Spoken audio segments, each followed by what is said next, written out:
Okay.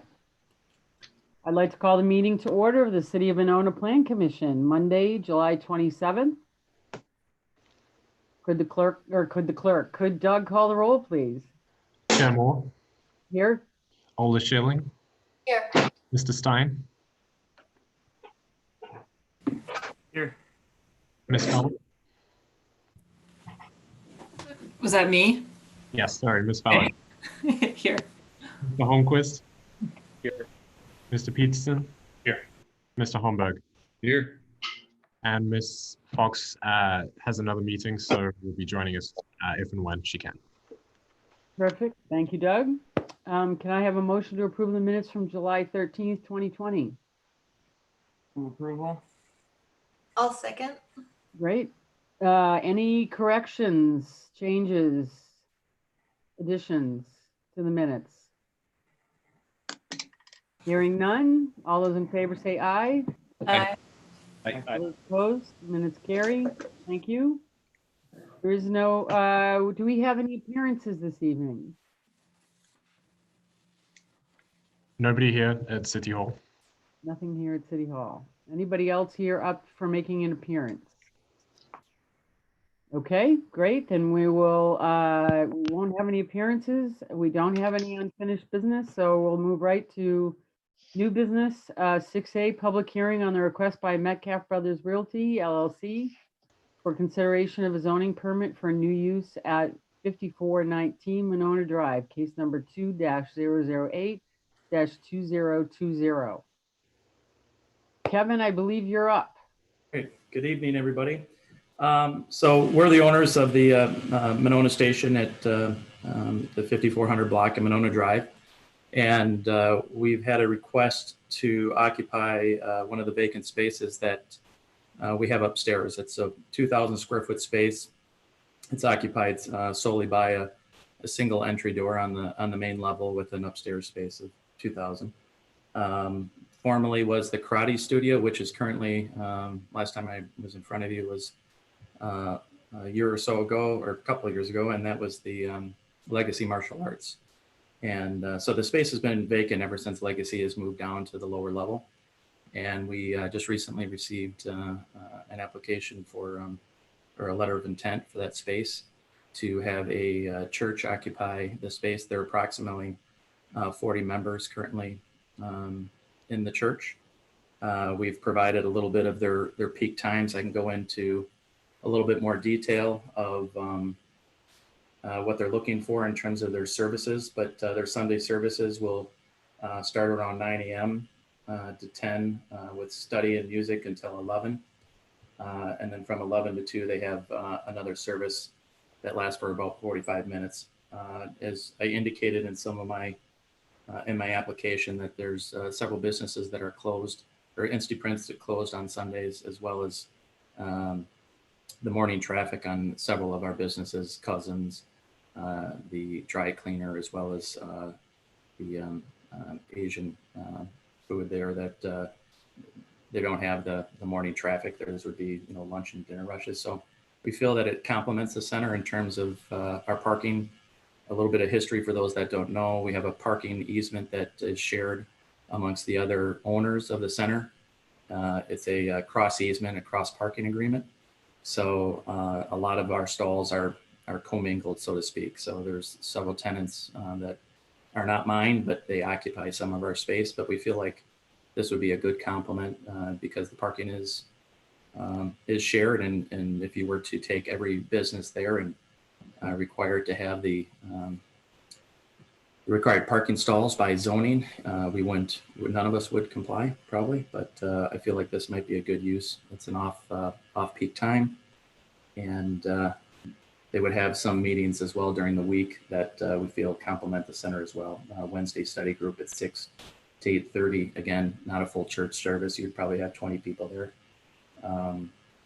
Thursday prayer meeting with music from 7 to 9. Friday again from 7 to 9. So I feel it would be a good fit. We're hoping you guys do too. And I'd be here to answer any questions. And I believe I have one or two of the members of the church as well online to answer any questions. Great, thank you. Would any of the members of the church that are here like to say anything during this public hearing portion? You're muted. Oh, sorry about that. Just the only thing is just thank you for giving us a chance to be here and listen and be able to be part of this community. I know it's difficult times, and just to be considered is an honor. So thank you. Thank you. Terrific.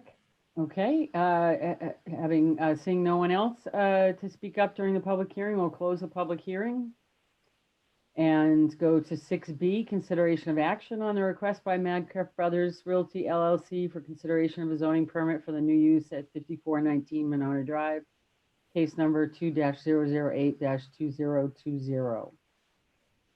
Doug, would you like to kick us off, please? Thanks. I don't really have too much more to add than what the applicant has already said. Just to recap, it's the second floor retail unit with a proposed religious use. The hours of operations have already been outlined, and there's a table included with kind of the peak demand and how that interplays with the other uses.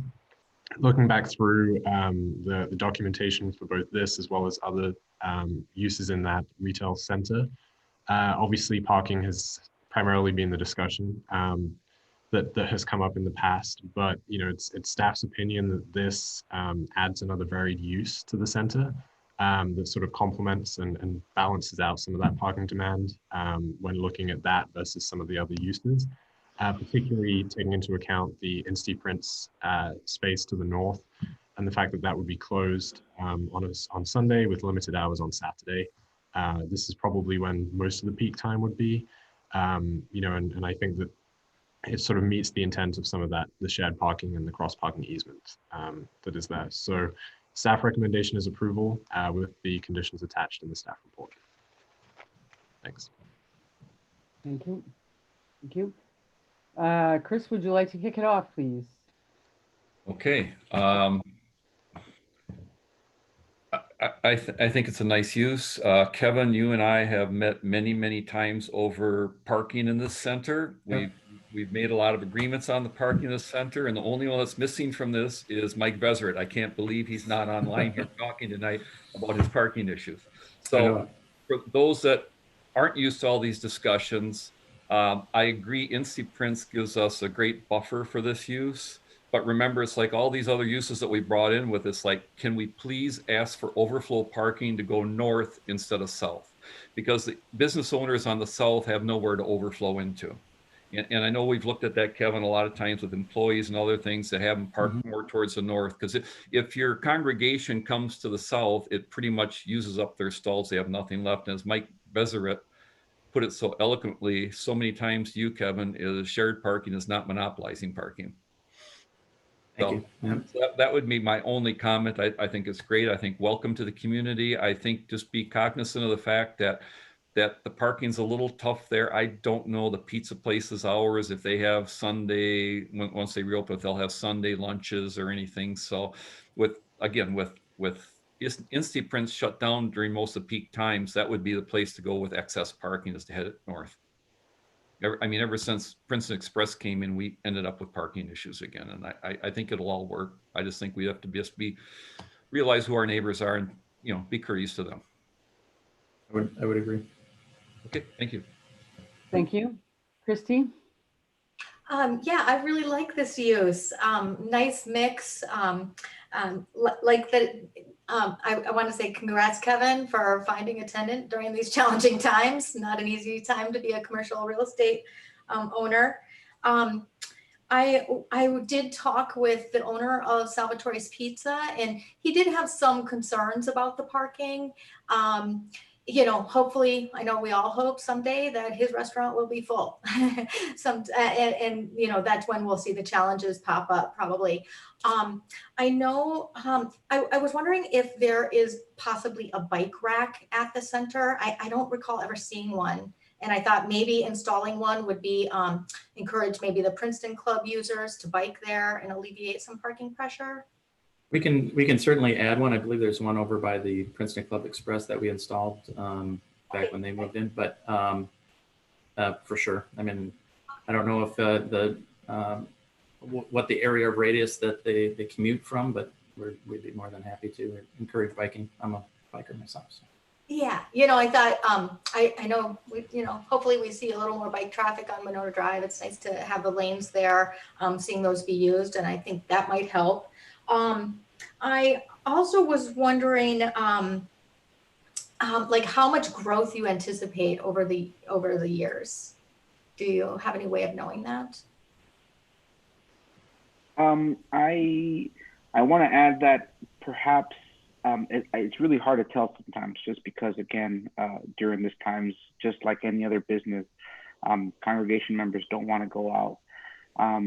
But we do anticipate it is growing, and we hope that it does grow. As far as speed wise, we anticipate maybe 60. I'd say max perhaps 70.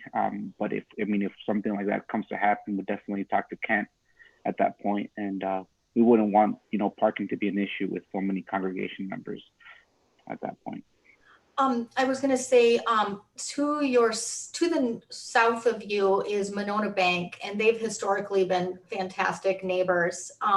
Maybe at some point that might be a conversation on weekends, if there might be a possibility of using their lot for overflow. I don't know if that's ever been approached, but that might be an option. Could address that if you'd like. Yeah. If I can speak, I don't know.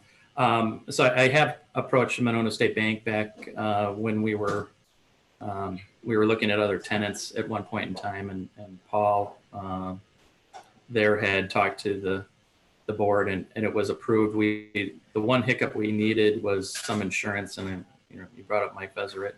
It was difficult to get them to accept the liability. I was willing to do that. I needed the other owners to do that, because as you may or may not know, Pizza Oven monopolized that parking lot, I think, over at Winona State Bank quite a bit, and without approval. So we were trying to get it approved, but I couldn't get the whole document signed without taking 100% of everybody's liability, and I wasn't willing to do that.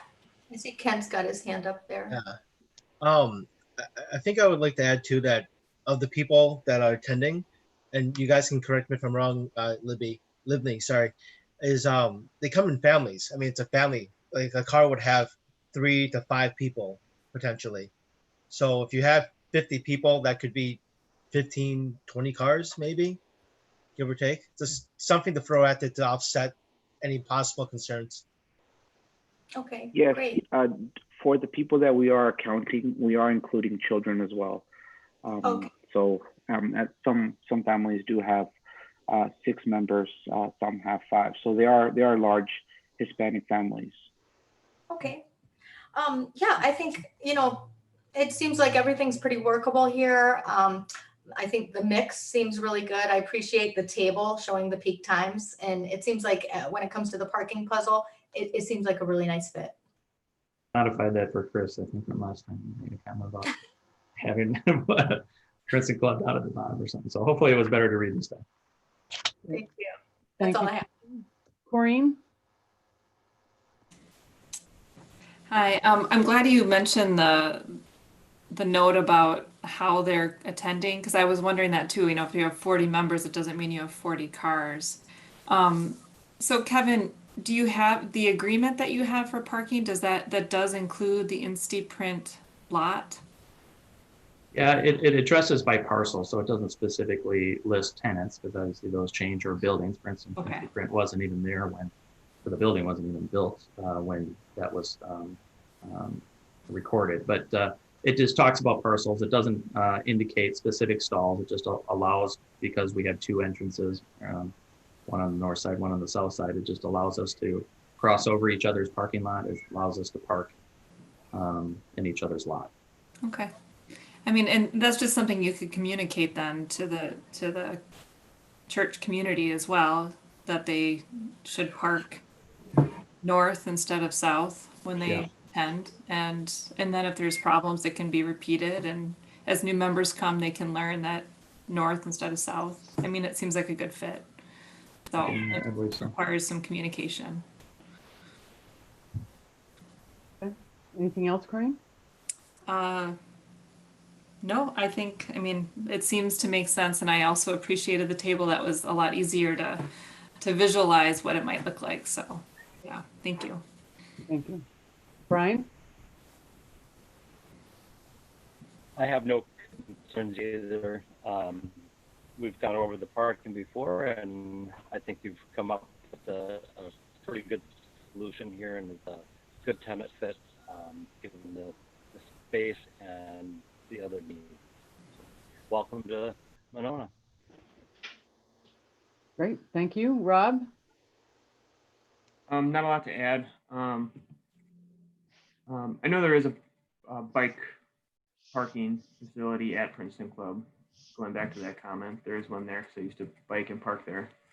No other comment. Growth was my biggest concern, but the way you've explained it, if you have about 40 members now and a lot of them are large families, I could see there's room for some growth. And depending on how growth happens, you could eventually outgrow that space, but I'm sure you're aware of that.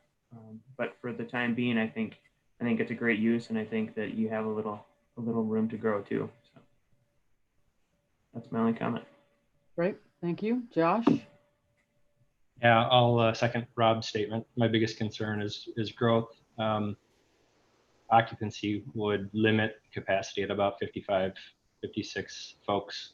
So that's your limit there. So I think that's a reasonable growth factor when thinking about the parking constraints. So no other comments. Again, welcome to Winona. Great, thank you. Okay, terrific. Do I have a motion? Chris, move approval with conditions as recommended by staff. Do I have a second? Second. Great. All those in favor say aye. Yeah, a little discussion quick. Yeah. Are we comfortable with just the one bike rack? Somebody commented they would like another bike rack. Are we good with just the one bike rack? I can say from using it, I guess I didn't use it at all times of the day. There was plenty of parking in that bike rack. Great. I would say biking traffic has increased substantially in the past few months. It might be something to do, and maybe if it's out front, I don't know if there's room on the sidewalk, but where it's in a slightly more visible location. But Kevin, it's not a make or break thing for me. Kevin, do you think you could find another spot for a bike rack in that center somewhere? Probably. That comment regarding if there's room, we'd have to take a look at that. The largest sidewalk is over by Princeton Club, and so it would probably be one of the only few spaces until we actually do what increase that actually sidewalk, which is at one point in time a plan that we had, but I don't currently have that in the works. So we'd be able to add on to the one if you wanted to, but how about I'm going to move an amendment to my motion that the applicant and staff investigate the possibility of adding another bike rack. Fair enough. I need a second. Great. Second. Great. Okay. All those in favor? For discussion, Nancy, the reason I worded it that way, it doesn't say they shall. It says they should investigate looking at another bike rack if it seems like they can find a reasonable place. So really between Kevin and Doug to look at it. Right. Okay. Thank you. Right. Yep, thank you. Okay, all those in favor say aye. Aye. Aye. Opposed? Motion carries. No, that was the amendment we just voted on. Sorry, sorry. Unless it was a friendly, I can't make a friendly amendment to my own motion.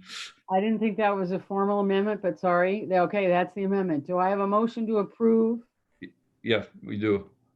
And we have a second on the original, Yes. talking about the original motion. Do I have a, excuse me. Do I have anything else on the original motion? All those in favor say aye. Aye. Aye. Opposed? Motion carries. Thank you. Thank you. Livni, Kent, all welcome to Winona. Congratulations. Great. Thank you. Thanks, everybody. Kevin, congrats. All right. Appreciate it. Okay, we're going to move on to 6C, public hearing on the request by Galway companies for approval of revised parking garage design associated with Yahara Commons GDP and Phase 2 PIP, case number 2-010-2020. Welcome all. Hello. Is this, who's up? Is Adam up or is Steve going to So- speak first? Doug, can I share my screen, please? Yes. I'll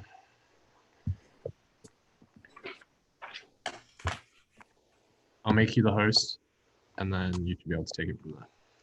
Okay.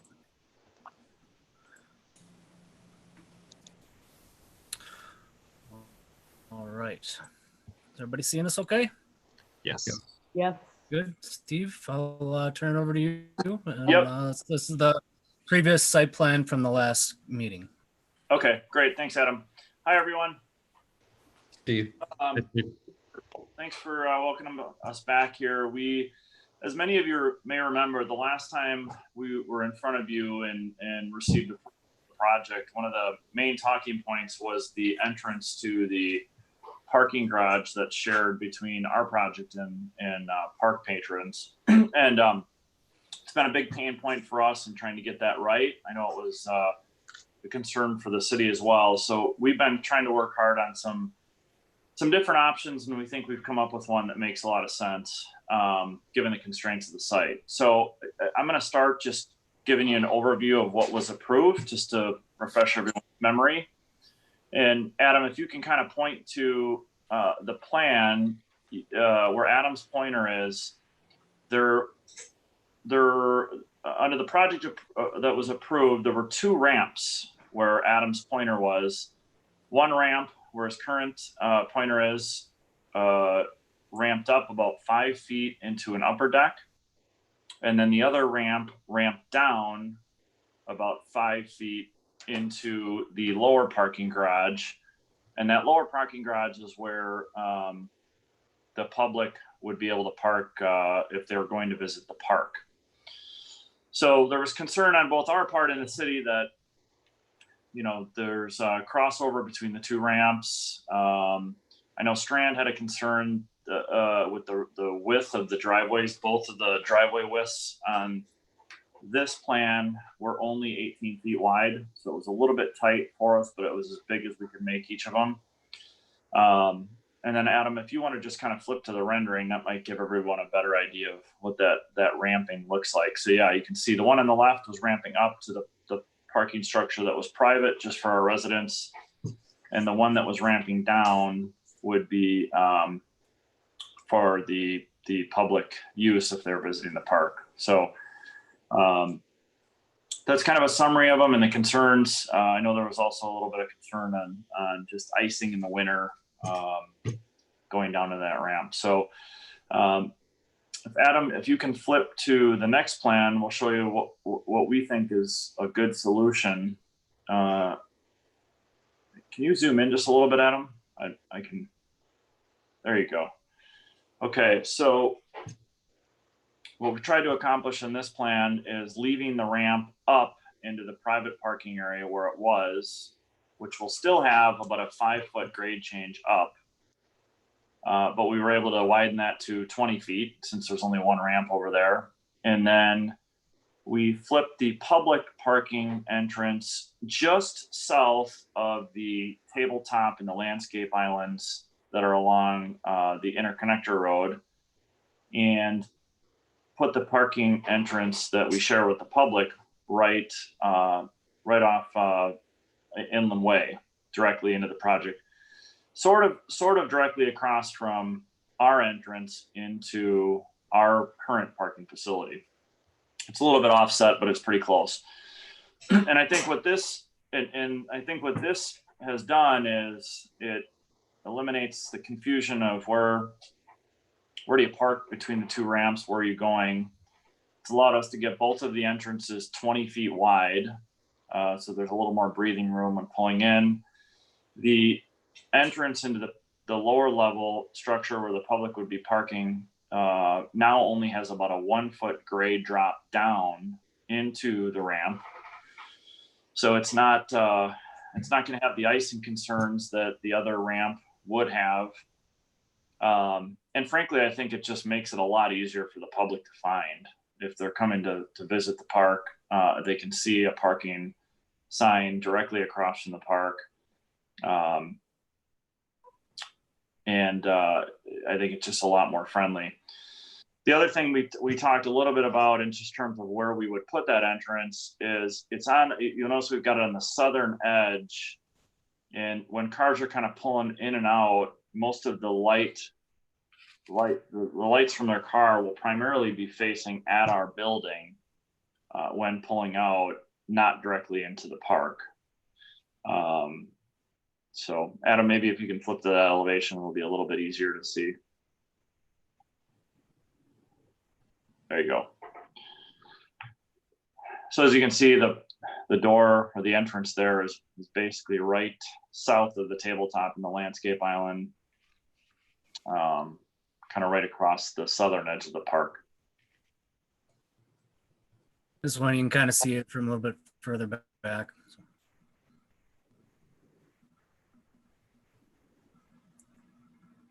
So I'm available for questions. Justin from Bierbecker is, I believe, on the line also available for questions. If anybody has any engineering specific questions, and then of course Adam's on for architectural.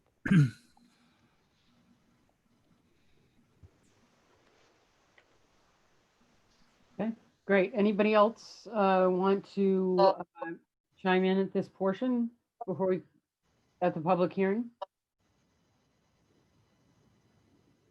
Okay. Hearing nothing else, we'll close the public hearing and move to 6D, consideration of action on the request by Galway companies for approval of revised parking garage design associated with Yahara Commons GDP and Phase 2 PIP, case number 2-010-2020. Doug? Thank you. So just a little bit more background again. This was the final entrance location was still up for discussion when the PIP was approved May 11th of this year. There were two locations that were shown, and condition 16 of the zoning permit basically said if there was a significant change to the proposed location, it would need to come back. Neither of those locations worked. Neither the one closest to the ramp that goes up, but also there was one a little closer, still exiting onto Yahara Lane, right there where the cursor is. Thank you. But that one, there were also issues there with the engineering for that one. So this design came about. We believed that it was a big enough change that it come back to the Plan Commission.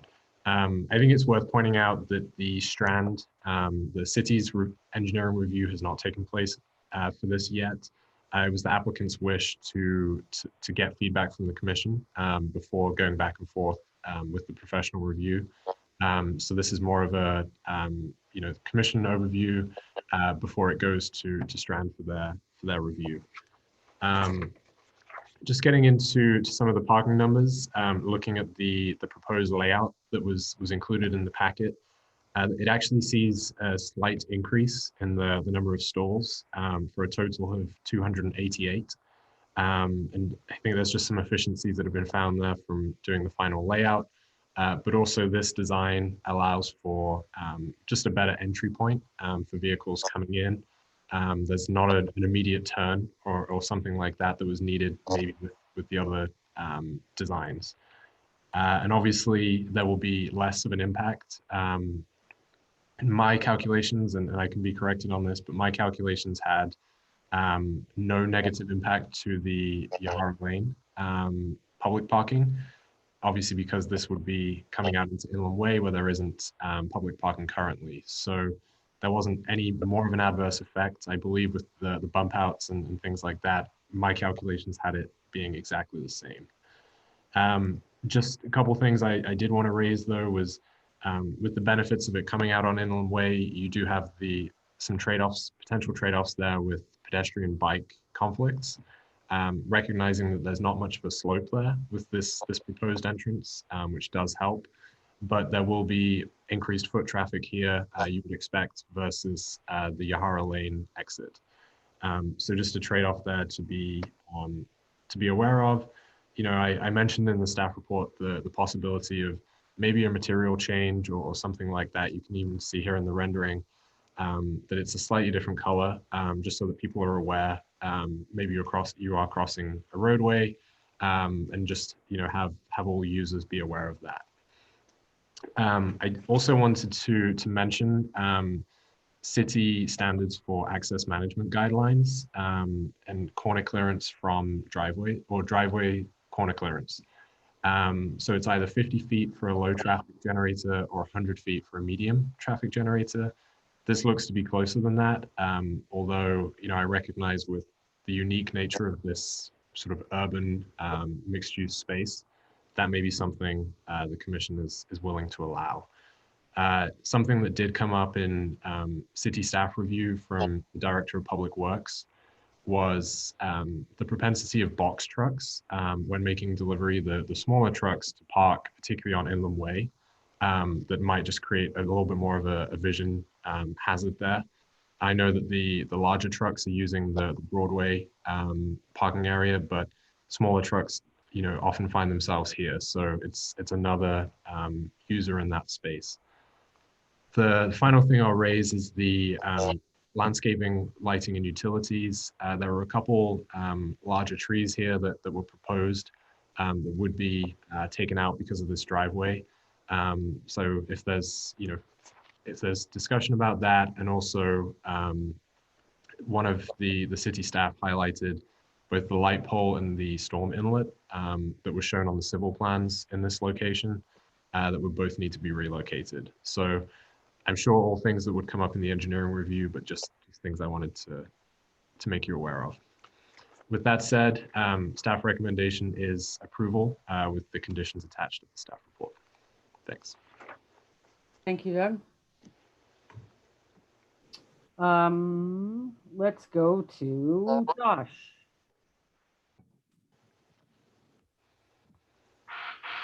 Is that me? Sorry. Yeah, that's all right. Okay.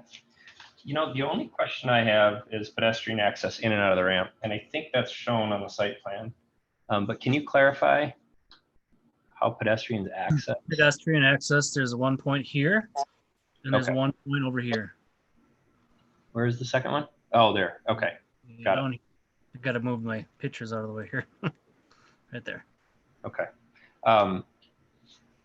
And is it safe to assume there are a few steps to get down into the ramp at those locations? I believe, and Jennifer, our project manager, is on the line if I'm wrong here, but I believe this one is pretty much straight in, and I think there are a few steps on this one. Okay. Just want to make sure that you have accessible access to the ramp. Right. That's really the only comment I have at this time. Okay. Great. Rob? Are you muted, Rob?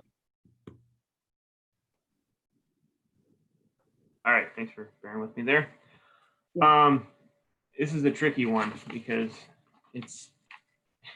there's only so many ways that you can skin this cat, and it's not ideal having that entrance so close to that intersection, as we all know.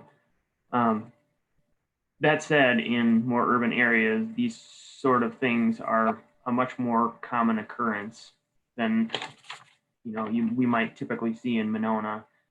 And I think just trying to be diligent about how we improve pedestrian, bicycle, vehicle interfaces at that point, I think it can be handled.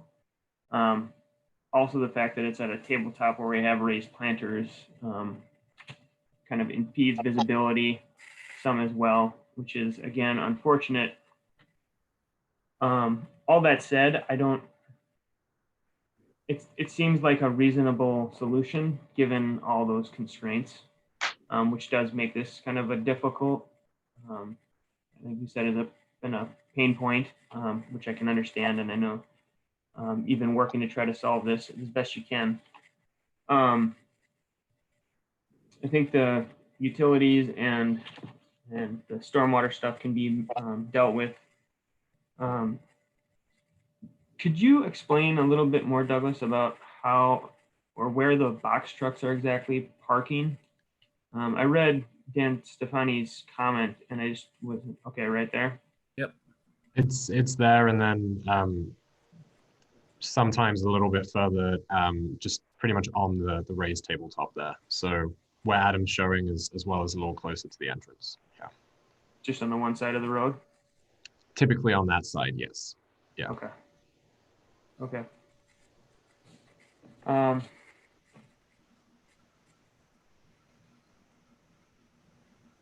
think that's all the comments I have at the moment. And I'll chime in if I think of anything else.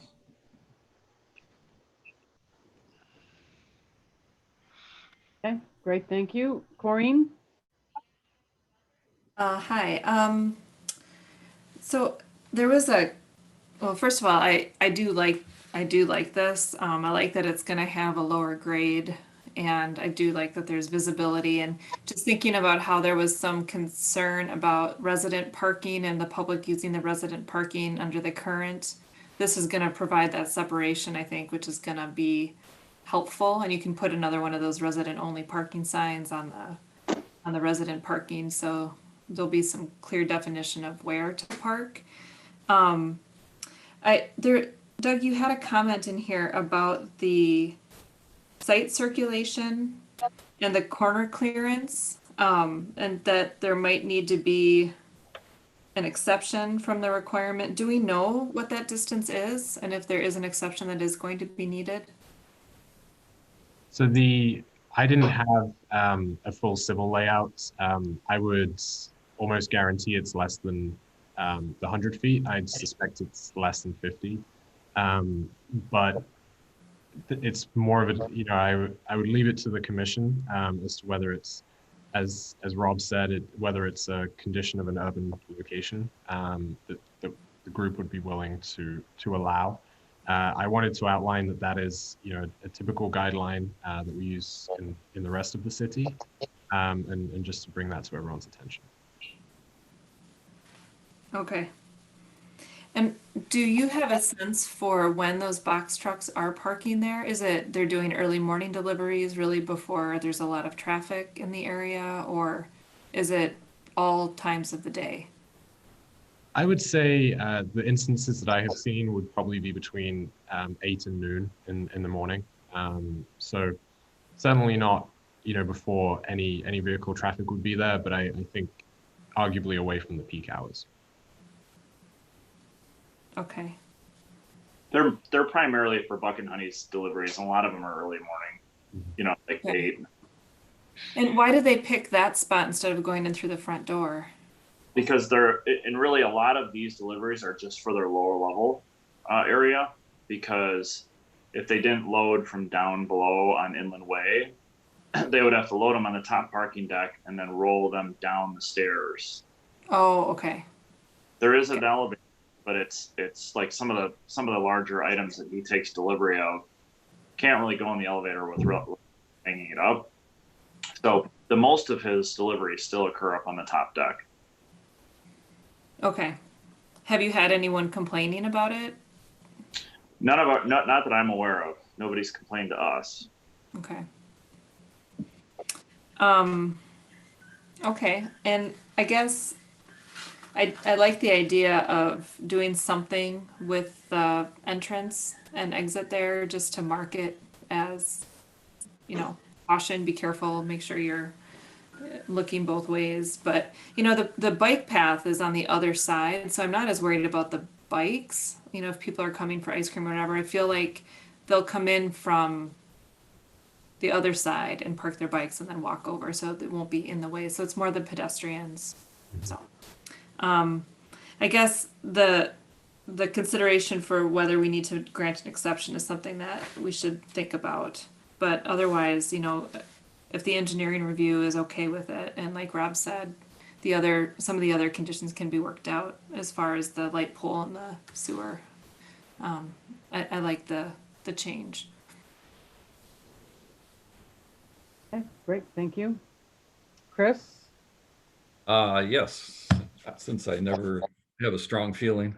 I strongly favor this layout. I mean, this is a huge improvement. I know that area pretty well, and this is it's going to be such a better entrance for the public, and it's going to be so much more usable with only a foot of drop compared to 6 feet. one that was coming out on Inland Way before Independent was a really funky, tough thing. Not only was it steep, but with all the turns, it was tough to get out and tough once you got in the ramp. One reason we have that raised tabletop on Inland Way was to slow traffic. So although we're putting it right next to it, we're putting it right next to the area that we actually intended to slow traffic because it was in front of the park. As far as the distance from Yahara Place, you know, our code, we're absolutely right on what you're talking about. But this, and I think it might even be more, Doug, for Winona Drive guidelines. I'm not sure we have it citywide. I think it's our Winona Drive guidelines for driveways that we crafted, I don't know, it was 10, 15 years ago, but I don't consider Yahara Place a really strong traffic generator. It's really just a public parking lot. Let's be honest. It's not really a road that gets used a lot. It's a public parking lot with very low traffic volumes. So I think this is actually a better layout than the one they had before. And I didn't like the two side by side and the narrow driveways. I completely agree with the applicant on that. I have a couple questions, a couple things I noticed. Kareen, I agree with your comment. The bike path, it's an 8-foot bike path on the other side of the road, so the bikes are going to be using that. There's not a lot of reason, unless they're coming from the current 2, to really be biking on that sidewalk. So I don't see that as a huge thing. I think that path across the road will get used a lot. What was Dan's other comment? Well, is the road. And you know, I agree with him on the comment. I just don't think there's traffic on that road. When we look at it, we have to look at what the use is and how this is going to go. A couple questions though, Steve, on things I noticed. Did you change locations of the grade level units on Bridge Road? I see on the plan now they're on the 2 far ends, where I thought before on our drawings we had, they were more towards the middle, towards that main glass entryway, or maybe that's for Adam. Yeah, if you don't mind, I can show you a plan and answer that quick. Short answer is yes, they did need to move. They did change. Okay, it wasn't me. Okay, let me zoom out here.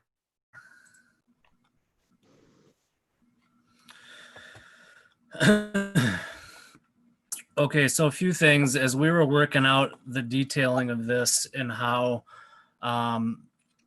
parking flowed inside the parking lot, as well as balancing the walk-ups with the architectural elevation. It's kind of challenging because these are odd units, right? This isn't something people normally do. They will be nice walk-up units, and I think there's some people that really will appreciate being able to go right from their car right into their unit. However, where we had them before was causing some alignment problems with the architecture of the building. So both that coupled with they were too big to be marketable before. So the way we had them before, there was too much square footage for the kind of unit it was. And we needed to balance our parking count, both with meeting Winona parking zoning standards, as well as the 58 public stalls. So we were a little short before. So getting the appropriate parking count to meet what we needed to, getting the square footage of the units to where they're marketable for that type of unit, as well as aligning things with the architecture of the building is really why it changed. So sorry for the long-winded answer, but it was a very complicated thing. Okay, then a second question, Adam, if you could just pull up the site plan again. That's a really funky entrance you have for the lower level tenants. And I'm just wondering, they mentioned trash pickup, that S curve on the go north. Oh, yeah.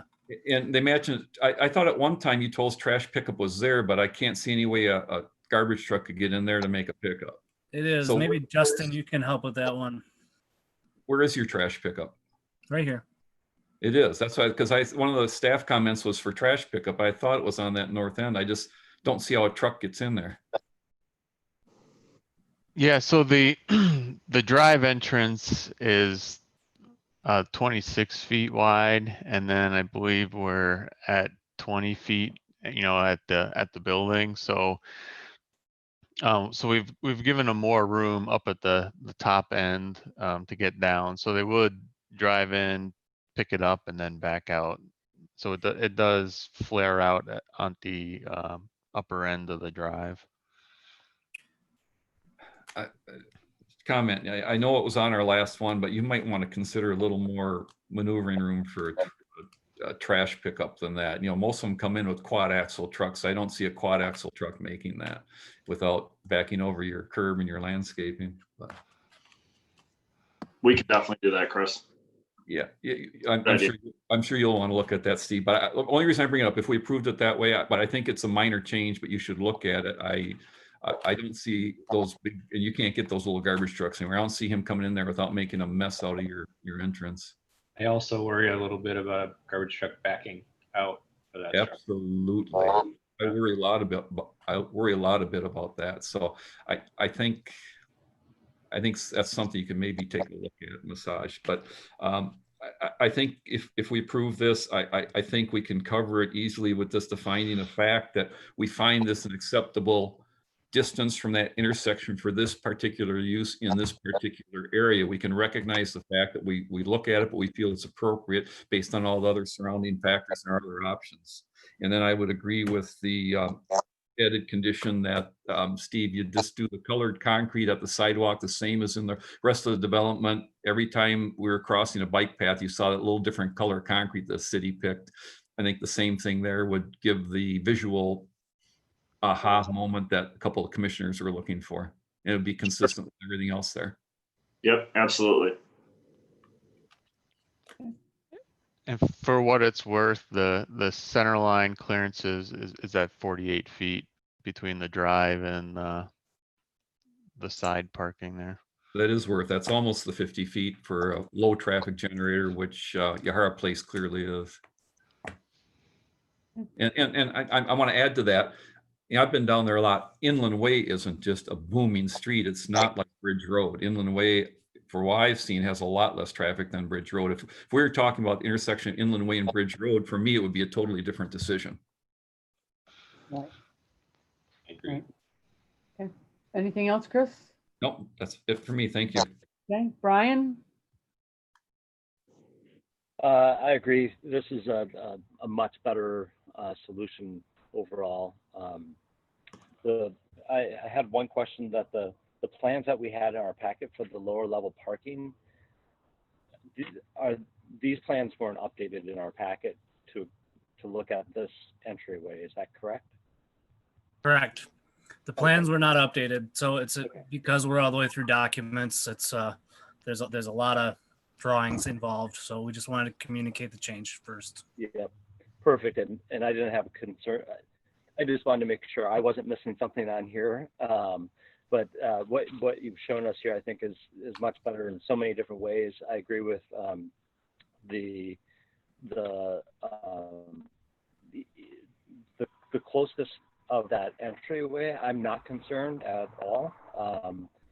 I think we've purposely kind of worked on that road many ways to slow down traffic in so many different ways, knowing the boat club and all of the other users that are so close to that road, and knowing that we wanted to increase pedestrian and bicycle traffic. We did whatever we could to help slow down and do that in that area. So I think you're good. Thanks for the solution. Regarding landscaping, my guess is as you start to figure out where some of the other pieces moved, some of the gained space over by the residential ramp, there might be some opportunity to shift some of the landscaping that was intended to go here, maybe to shift it over there. Absolutely. That's all I have. Okay. Great, thank you, Brian. Christy? Yeah, I do appreciate the new approach. I think it's better than the double ramp. I do have concerns about how close it is to the crosswalk and that raised tabletop being where the majority, well, where all of the pedestrian traffic for all of the development is funneling through. And so I was wondering if we might consider on exit of the parking ramp, encourage or maybe asking people to only take a right-hand turn there so they're not going over the crosswalk. I think there's probability that a lot of, well, I would say a significant number of people using the public parking, maybe they've been drinking at some of the restaurant establishments, and it would just be if they did a right-hand turn, they could either take Yahara Lane over to Bridge, or head out to West Broadway, just to eliminate the extra traffic going through there. That would really be my only concern. You know, just as a biker and someone who bikes and walks a lot of places, I know we have some serious bike ped safety issues in Winona. I was almost hit on my bicycle 3 days ago, and it concerns me a little. And I think, you know, feel like we have one chance to get it right. And I think maybe a right-hand turn there might be a good suggestion. Okay. Anything else? Great. I think, as you guys know, I think this is a much better solution as well. I got a sneak preview, and I think it's much better. It seems to me on that sneak preview, I also saw signage, a pretty prominent signage over that door. Do we not? That said public parking, so there's no mistaking it, unlike the old design. There will be. Yeah, we still have to work on a signage plan and come back. So we'll be back to see you for that. Because we have a signage plan for our building, and then we have to finalize the way the front of that pool looks like facing the park. So we will definitely be back in front of you to look at that. Yeah, and I also just a little concerned about the planters. I mean, I know that we're welcome, Susan. I know that we're you know, wanting some symmetry there with the planters, but it just seems to me that between the height of the planters themselves and whatever we plant there, that it could cause some problems, sightline problems for the cars coming out, that would just potentially contribute to the safety issues there. You know, I'd be curious to know what other plan folks think. Rob especially is our landscape guy, but as somebody who has to back out treacherously out of her driveway all the time because of my next door neighbor, and being on a curve, and a next door neighbor that's planted in the right of way, so I can't see around that curve. I just know how dangerous it could be. So, you know, I'm not just knowing that they're, as it stands right now, that around that pool screen, and, you know, obviously to the left of where those planters are, it's pretty much of a green pad. I don't know. It seems like maybe there's something else that we could do that would be more attractive in terms of the pool screen and would take those planters, you know, away from being a safety risk. Rob, what do you think? About removing them or about the land and the material within? Moving them or moving them back in some way. I mean, I know that there's, again, we're going for a symmetry there, but I am concerned how, you know, in terms of between the height of the planter itself and then whatever we would want to plant there, that you would be blocking sight lines coming out of the ground. Yeah, as I said before, there are added concerns about visibility in that kind of vision triangle, looking to the north. There is some separation, setback from the driveway entrance, I think. Looking at the materials in there, I think it's Aronia or false indigo or something. That could be possibly amended to reduce the height of the landscape within that planter. You know, the trees within there, I think they're serviceberry. Those can be maintained to kind of create an understory vision triangle, I think. But I think that can be done after the fact. To move them would be terribly expensive, for one thing. And I'm not putting money over safety, but I think it's something I would, I'd be comfortable going forward with it as is, and making first landscape modifications, because that's the easiest thing if it's needed. And then if it becomes more of an impedance than we realize, then coming back to the drawing board if it becomes that much of a safety risk. Okay, great. Great, thank you. Again, guys, nice troubleshooting there. I think it's much improvement. Susan, would you like to add anything? Oh, you're muted.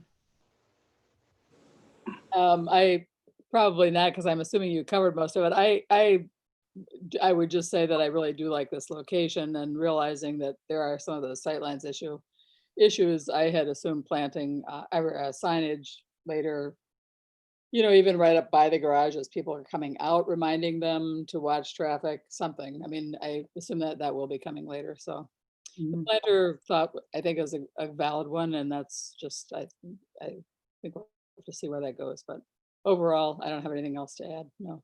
Okay, great. Do I have a motion? This is Chris. I'll move approval, finding of fact number 1, that we find the driveway location acceptable for this use because of the low volume of traffic entering and leaving Yahara Place.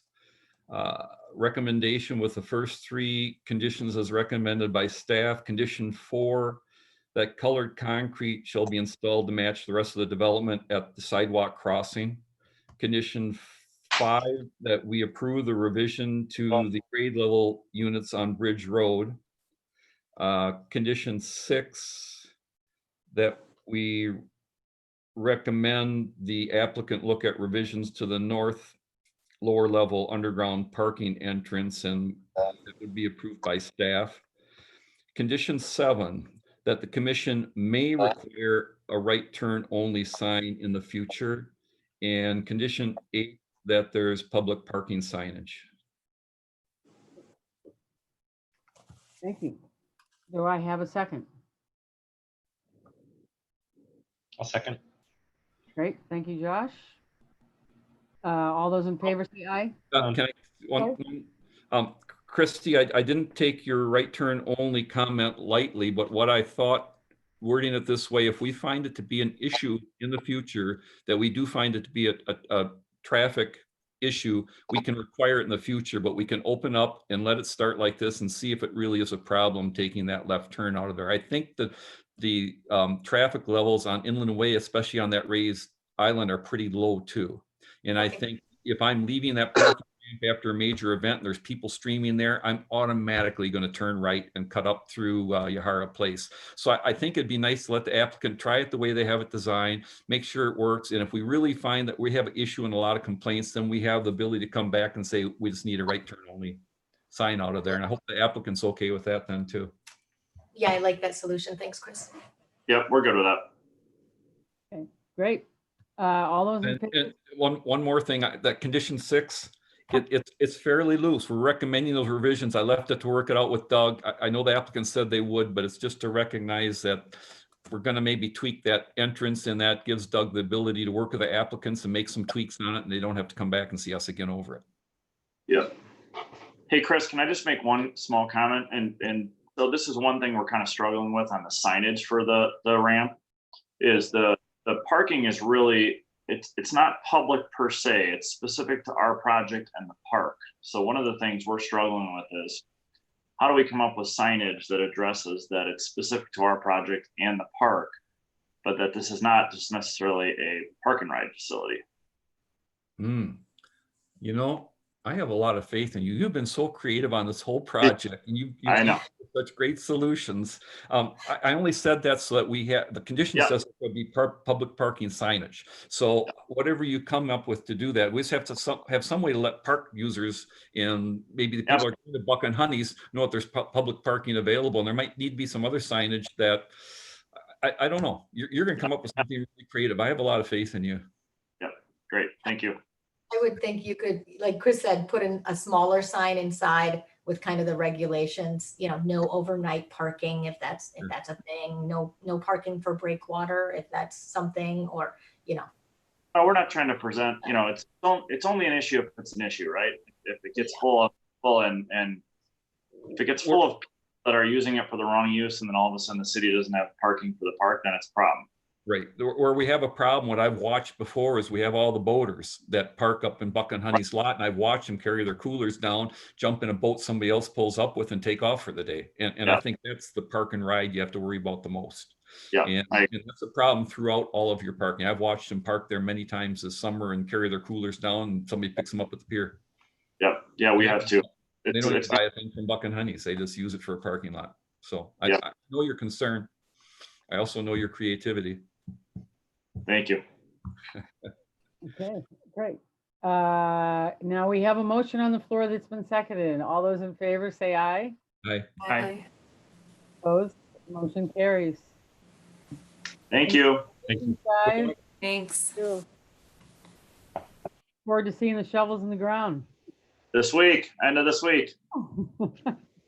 Hey.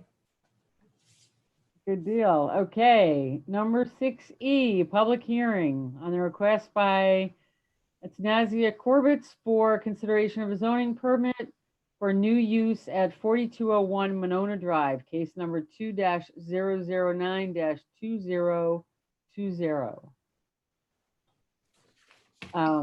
This is the portion where you're welcome to present to us anything regarding this establishment. And then after that, as you saw from the previous presentations, we'll close the public hearing and go to questions, but go ahead and present. Welcome. Hello, bonjour, welcome. My name is Anastasia Corbett, and this is my husband, Adam. We live in Winona, but I have been operating my business Confectionique in Middleton at the Maury Middleton Airport for 10 years.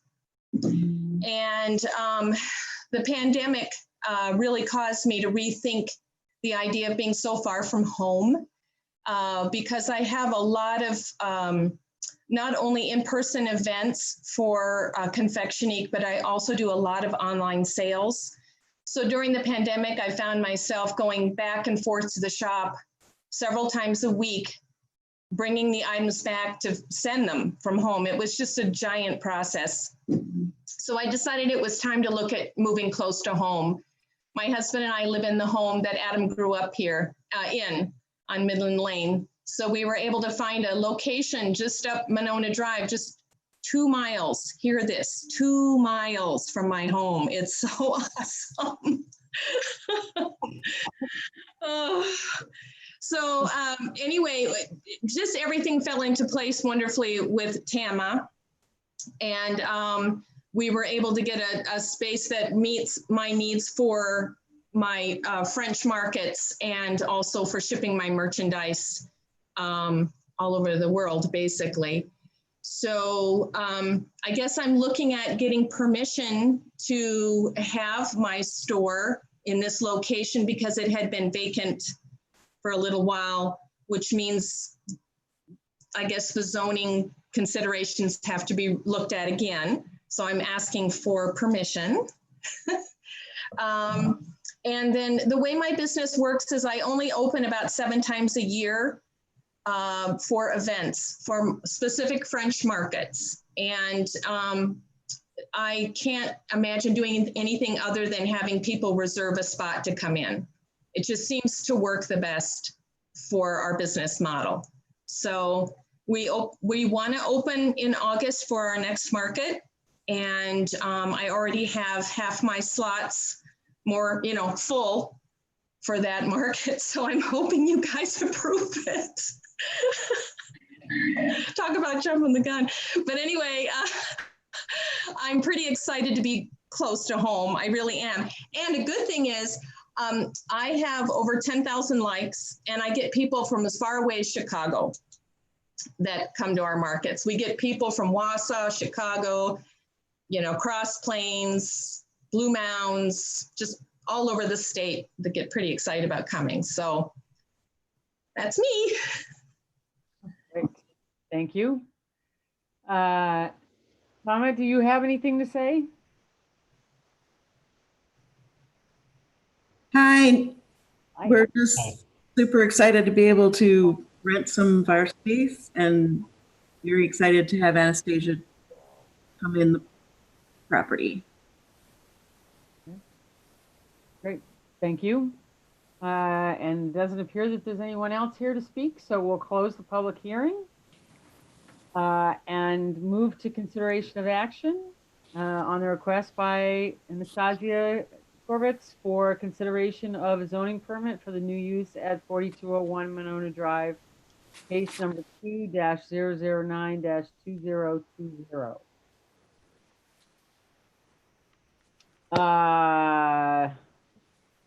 Chris, you want to start? Sure. Bonjour. Bonjour, monsieur. I think this is a great use. I think this is terrific, and I love it when we can find a use that will bring people into our community. And we have a few different eclectic little shops going in, and this is a lot like Lamplighters used to be down the other end of Winona Drive, where people come from all over to go to Lamplighters, and that would bring them in, and they'd start patronizing other businesses around here. So I love this use. I don't think you have any parking issues. I think it's terrific. Thank you. Josh? Couldn't say it any better. I agree with everything Chris said. Right. Maureen? I agree. And I was just thinking the same thing, that there's some other stores that people that are coming to see your store would probably like to go to some of our other stores. So I think it's great. Great location too. Yeah. Rob?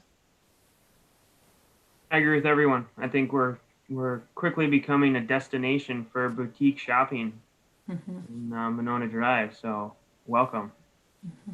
Yeah. Great. Susan? Yeah, ditto. I think it sounds great. I know. Have you signed up for the August yet, Susan? I am not. But okay, great. Brian? Wonderful use, and it actually takes care of one of the issues that we have at that location, not with parking, but with outdoor storage. So welcome to Winona. I think it would be perfect. Great. Thank you. Christy? Yeah, agree with everyone. Je suis contente de ça. Thank you. So glad you're here. I wanted to ask, I mean, you're well familiar with Winona, and I know you're right on the corner of Winona Lake Loop. So 1,000 bicyclists going by a day in the weekends. I don't think there is a bike rack at that location. Do you think you might be able to ask your landlord about putting one in? Well, Miss Tama is here with us. That was actually one of the things that we really wanted to explore. I think we will get an awful lot of bike traffic. And I don't know what the recommendation would be with where the best place is to put it that would be safe, because there's a drive-through for the pharmacy. So there's a lot of kind of looping in that area. And then of course the Restore is quite busy. So I'm not sure what to recommend, but I do think we absolutely need a place to park bikes safely. Yeah. So I have done that type of consulting on bike rack placement. So if you ever want to meet down there, I would be happy to give you some advice on that. I think there's going to be some great synergy. Your neighbors at the med shop are fantastic, and I think you'll both benefit really nicely by being next door to each other, and Habitat Restore. And love seeing kind of a local, really locally owned businesses right in that corridor. So other than that, that's all I have. I'm really excited to see this happen. Yes. Great. Thank you. Thank you. Do I have a motion? I'll move to approve. Okay. I'll second. Christy, does your motion to approve include the addition of a bike rack? How about, boy, would you like to see that, Anastasia? I would like to see it. Tama, are you still there? Yep, I'm here. That's fine. We can look for that with Christy's advice. I think would be great. Terrific. Thank you very much. Fantastic. That's so great. Yes, I'll move to approve with the addition of a bike rack and staff's first two conditions. Oh, yes. Two recommendations. So bike rack could be number 3. Yes. Okay. Real quick, may I still open if the bike rack still is not in place? Yeah, I don't. Yeah. Okay. Brian? Yeah, so my concern is tying a bike rack to this approval. I'm not sure that the explicit use connects to the need for the bike rack, and the site actually might have some limitations, the ability to do that safely, and tying it to this when it sounds like the landlord and applicant like they are considering something anyways. I don't think it's really part of the zoning permit per se. How about this, Brian? If I say move to approve with staff conditions and investigation of a bike rack installation, would that satisfy you? Yeah, because then it gives the possibility of, if there's not a really good location on site, I don't want them just to cram one in, just to cram one in. Right. Agreed. Thank you, Brian. I was about to suggest the same thing for the same reason, since that's obviously what we did for the last applicant as well for the same reason. So thank you. So we have a motion on the floor. Now, do we have a second? I seconded it. Okay, great. All those in favor say aye. Aye. Aye. Opposed? Motion carries. Thank We you. should have said we. We should have said we, right? Yeah. Welcome. Welcome back. So I can open. Oh, thank you. So I can open my market in August. I have 90 people coming. Wow. Not all at once. Yes, you may. We're really glad because Winona is all about sustainability. We're really glad that you don't have to commute back and forth to Middleton to do your work anymore. And I'll issue a warning. Once you get a feel or you get used to traveling 1 or 2 miles to work, oh, you can never go back. Just know that. Makes it very hard to get on the Beltline. I know. I get to even come home for lunch. It's so awesome.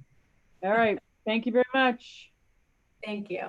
Okay, I'm going to move to 6G, public hearing on the request by Confectionique LLC for one new wall sign and one landscape ground sign at 4201 Winona Drive. Case number S0102020.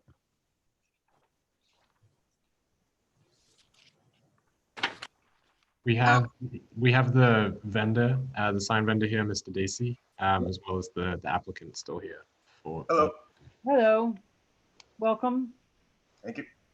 What do you have the information about the sign in front of you? We do. We have it in our packet. Yes. It's nice and pink. You can't miss it.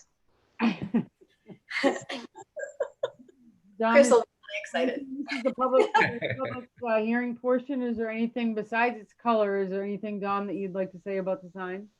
There was one question when we submitted the paperwork as to the junction box that was in the sign band that hadn't been resolved when we put forth the application. That junction box has been removed. Our plan as it is now is to install that sign centered in the sign band that we have highlighted on our application. Great, thank you.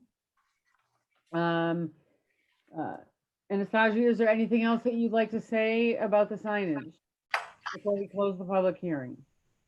No, I'm just really excited to get the sign up. Okay, great. Then we will close the public hearing. And we will move to H6H, consideration of action on request by Confectionique LLC for one new wall sign and one landscape ground sign at 4201 Winona Drive, case number S0102020. Brian. So I just want to make sure. Sorry, let me jump in. Sorry, I skipped over Doug unintentionally. Doug, please jump in before Brian. Not a problem. So I'll just give a quick overview here. There are two signs that are being proposed. The wall sign, which the applicant has now informed us will be center on the sign band there facing east, facing Winona Drive, as well as a two-faced ground sign, just a effectively the new panel going in there for the tenant space. So I gave some background in the staff report about the comprehensive sign plan that was part of the conditions of approval when the building was constructed, and not having one of those on record. I included the approvals for the previous use for the Easter Seals donation. I included those approvals. The landscape ground sign would be exactly the same dimensions as what was previously there. It's currently empty with no signage in there. The point that I wanted to raise with that one was that the approvals, which you'll see as part of the packet, did reference that both would be the same blue color. In absence of a comprehensive sign plan, we don't have any information that that is required, but I did want to raise that, to the commission. And then secondly, the wall sign, in absence of a comprehensive sign plan, does meet the sign code for frontage here in the retail business district.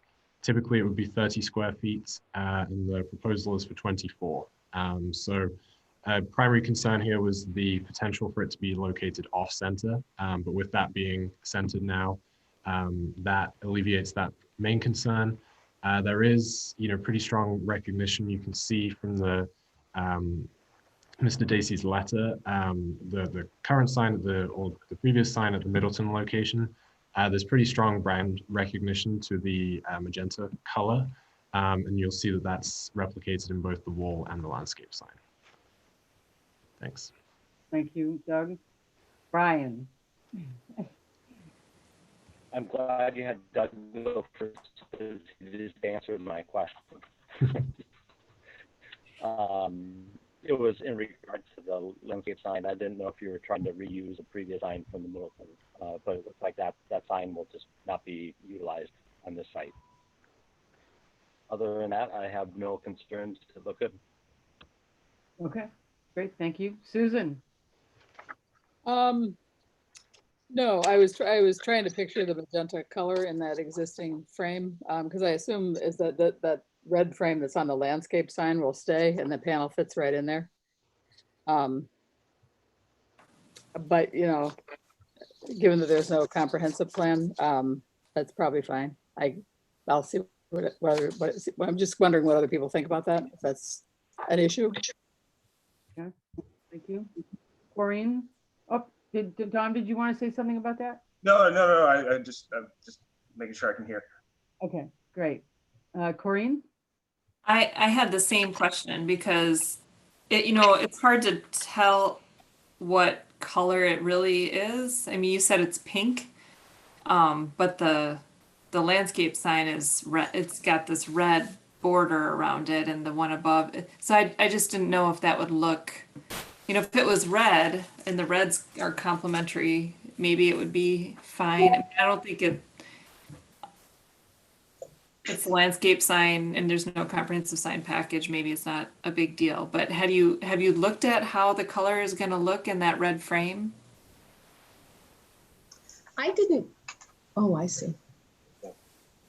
That is. I don't know that that's I don't think real. I don't know that red frame is there. I don't even. It is. Yeah. Yeah. It's actually. It's a fuchsia. It's not even just pink. It's fuchsia. Is the concern that the pink of the tenant panel will clash with the red of the sign? Right. Yeah. Yeah. And maybe it won't. Some of those colors go together and it works. I just wonder if I'm not good at that. It's hard without seeing when you see it on a print like this, you can't really tell what it looks like. You might be more familiar with the actual color. Yeah, there it is. Well, I think their pink is very brand specific, and that's really right. why. Well, that's why. Yeah. And I mean, I don't know that there's another way we can approach this tenant panel with that color that'll make it legible. If we reverse it and said you did the text or the copy in the fuchsia as opposed to the white, it disappears into the white. That be that bright color. Okay. Well, Christy? Yeah, I guess the red border is maybe a little, I'm trying to visualize it. It seems like it could be tricky. It just depends on how far off those shades are, you know? I was curious though, why you changed the typeface. Like, I think you're using Adobe Garamond in the new design. Was that intentional, or did you notice that? We didn't have an exact font file to match the previous sign. We chose a font that was similar and I felt captured the impression of the previous sign. Kind of the same style. Yeah. Okay. Yeah. Yeah, I have no problems with it. Thank you. Rob? I have no additional comments. Josh? No additional comments. Okay. Seems to me one of the possibilities might be if that red, if that red frame is something that the building owner, if it's not something that's germane to the current tenant, I mean, one possibility might be to paint the frame as opposed to lose the pink or fuchsia. You know, but that'll be between you and the building owner. I don't know that it's certainly not an issue here. Yes, Chris. I would like to make a comment. We have loosened up our sign code quite a bit with our new sign revision. In the past, we wouldn't have even allowed different colored signs on the same building, but I think the sign is fine, but I think it's a big deal on the landscape ground sign to start looking like you're not coordinated somehow. If you look at all our landscape ground signs, we've required the same background color and we required very similar fonts and things. So I think to all of a sudden insert a fuchsia panel in this is going to look completely disjointed. That's why actually the donation center, that blue wasn't their color, but we required the building to pick a color. We don't, you pick your color, but pick a color to have consistency in the sign. So it seems to me that one thing they could do where the fuchsia would stand out is to use that same blue background that the medicine shop sign is, but instead of having white, have it in the fuchsia and have the fuchsia translucent instead of opaque. So it shows up at night. And I think you could do that. And I think the fuchsia and the blue would not clash and would still look like a unified sign. Different color on the type, but it'd still look unified and still give you your fuchsia with your unique look. On the landscape sign is what you're talking about, Chris? Yeah, just a landscape sign. But like I said, in the past, we wouldn't have had the two different colors, but we've totally eased off of that. But I'm not aware of a landscape sign where we've just said put whatever color you want in each different panel. And do you feel like that would still be legible from the street, that if you use that? Well, I think the fuchsia would really stand out well on the blue panel, and it's up to Grant. I imagine you can make it translucent enough so it really shows up at night. At night, it'd basically be a blacked out background with that pink lettering showing right up. I think, sorry, fuchsia. I keep going back to pink. I think one thing to be careful of is you can get that vibrational effect. You'll want, you know, that when you use that pink and that blue and they're both pretty dark, those colors can create this vibrational effect that almost can give you a headache looking at. So you just want to be careful to look at it and make sure you're, you know, maybe lightening up the fuchsia a touch. What I'm looking at, Christy, is the old approval for Medicine Shop and the Easter seal. And if you look at that, they've got that same darker red on that blue. It shows up really well. The pink, I think, would show up even better. Sorry, fuchsia. Yeah, I think it's just because of the white outline. White outline broke up the red on the blue. And the red and the blue, you could tend to get that vibrational effect, but I think because the fuchsia leans a little more into the orange spectrum, and blue and orange being complementary colors, sorry, graphic design speak, you could get that vibrational effect going. But Dom's a pro, he'll know what to do there. I had no idea fuchsia had orange in it, so. It has a little bit of yellow. It's actually, if you go to CMYK, it has magenta and has a touch of yellow in it. Oh, seems like more of a cool color. There you go. Anastasia and Dom, does that seem like a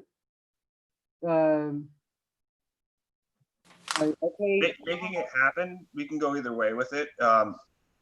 my concern with the magenta and the fuchsia and the blue together is that we lose some readability for the text because it is such a thin stroke in that field. My initial reaction to that would be to keep, if we were going to go for a blue background, would be to keep that text white just to make sure we have visibility. I don't want them to lose visibility in that tenant panel sign. I think there's value there. I don't know that putting the pink fuchsia in with the lettering on that blue background, it is a possibility. It's something we can accomplish. It's really going to come down to what Anastasia is going to prefer as far as the look goes. I mean, we can accomplish any of these things we're talking about. I'm not concerned about that. I'm concerned more with maintaining the brand and maintaining a look that the business owner is going to be happy with seeing every day when they go to work. Just, I mean, I don't want to break any rules. I mean, but I will tell you that the fuchsia, Confectionique has been known for the fuchsia and white for 10 years. You know, that really is our brand, but I certainly wouldn't want to break a rule when it came to your signage. I personally don't think the blue and fuchsia together, I just don't think they look right at all. So if I would be breaking a rule, I'll just go with the blue and white at the street. But my preference would be to have the brand I've always had for 10 years that everyone recognizes and knows.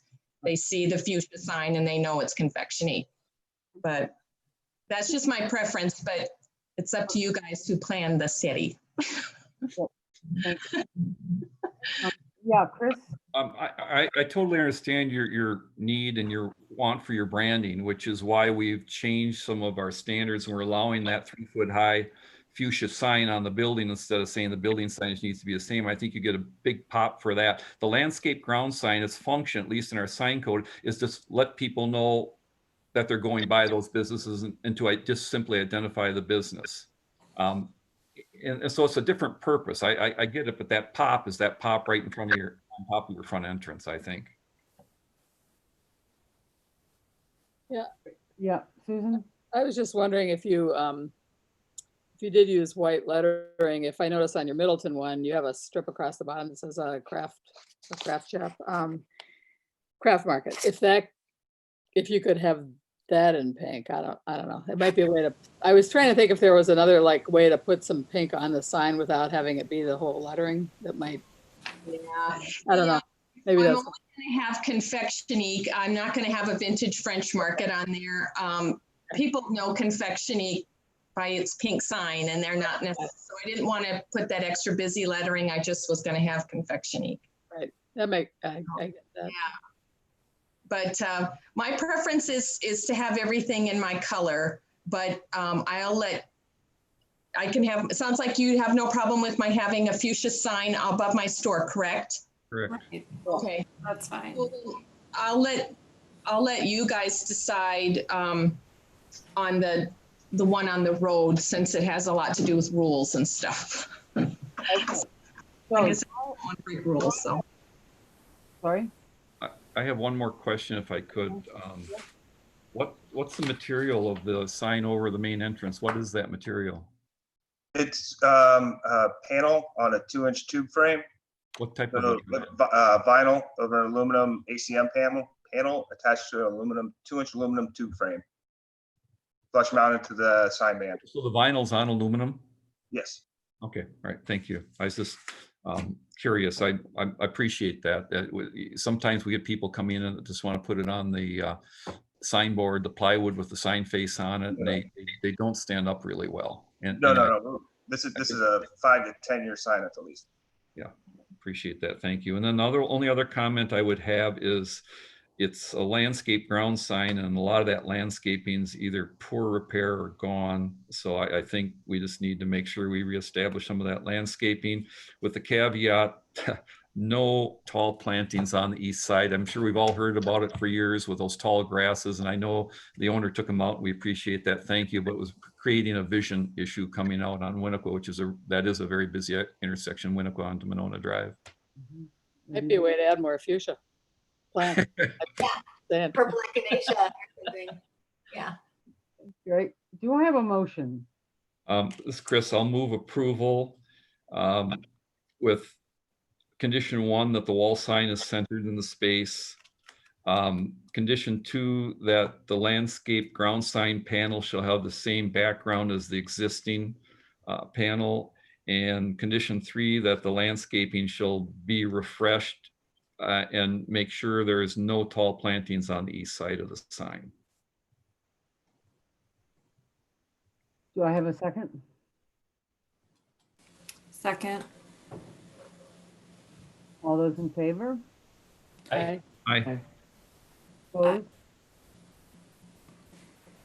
Motion carries. Could I add one thing? Yeah. I didn't say what color the lettering was, so that leaves the applicant a little time to think about it. I agree that white will be the most visible and you'll be able to really see it. And the point of the sign is that people can tell they're coming up to your store, but I didn't say that specifically in the motion. And one other quick note is in your previous sign in Middleton, you had all lowercase lettering, and your new sign has an uppercase C. So just if you wanted to keep it a little more consistent with your brand, maybe consider it all lowercase. Since that typeface did change. Great. Thank you Thank you. and welcome. Yes, Look forward to seeing you open. Yeah. Okay, we'll move on to number 7, reports of staff and commission members. Thank you. Just a quick one to let the commission know, I did receive the formal application for the zoning permit from the Immaculate Heart of Mary for the chapel addition. So that will be scheduled for the August 10th meeting.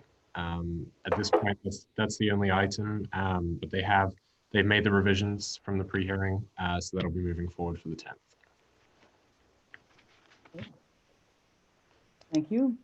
Any questions regarding anything coming up from the Plan Commission members? No. Okay.